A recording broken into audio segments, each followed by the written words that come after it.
Hi friends, అందరు ఎలా ఉన్నారు ఫ్రెండ్స్? నేనైతే బాగున్నాను. అందరు బాగుండాలని కోరుకుంటాను. ఈరోజు మనం ఇన్స్టెంట్ దోశ చేస్తున్నామండి. ఎర్రపప్పు మసూరు దాల్ అంటారు కదా, దీన్ని హాఫ్ అన్ అవర్ నానబెట్టుకున్న తర్వాత దీన్ని మిక్సీ జార్లోకి అయితే వేస్తున్నానండి. చిన్న కటోరడంతా తీసుకున్నాము. ఓకేనా ఫ్రెండ్స్, దీన్ని మనకి ఈజీగా మనము బ్రేక్ఫాస్ట్కి ప్రిపేర్ చేసుకోవచ్చండి. ఇలా చేసుకుంటే మొత్తం ఇందులో వేసుకున్న తర్వాత ఇందులో పచ్చిమిర్చి అయితే యాడ్ చేస్తున్నాను. ఒక కారం సరిపడా ఒక 5-6 పచ్చిమిర్చి అయితే వేస్తున్నానండి. తర్వాత ఇందులో కొంచెం బొంబాయి రవ్వ చిన్న కటోర అంతా తీసుకున్నామండి. దాన్ని కూడా కొంచెం వాటర్ వేసి నానబెట్టాము. అది కూడా ఇందులో యాడ్ చేసుకోవాలి.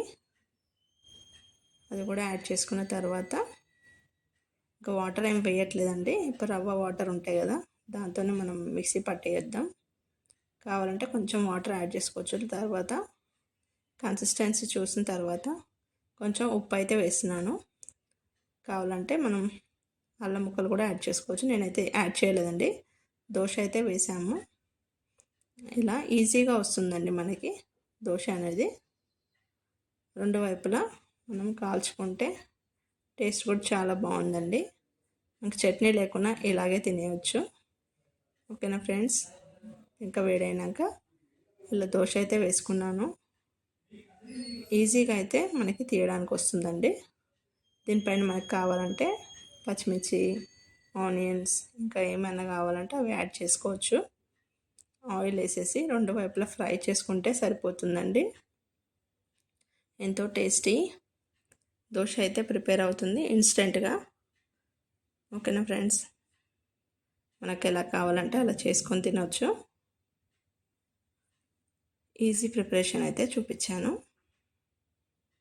కొద్ది సైడ్లలో ఆయిల్ వేసి బాగా కాలినాక రెండు వైపులా ఫ్రై చేసుకోవాలి.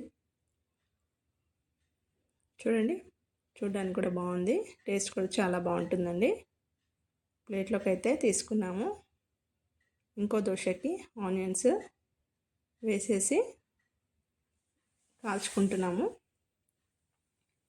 టేస్ట్ కూడా చాలా బాగుంటుందండి. దీని మీద ఇంకా క్యారెట్ ఇంకేది కావాలంటే అవి వేసేసుకొని మనం ఫ్రై చేసుకోవచ్చు. చట్నీతో తినవచ్చు, లేదంటే ఇలా అయినా తినేయచ్చు అండి.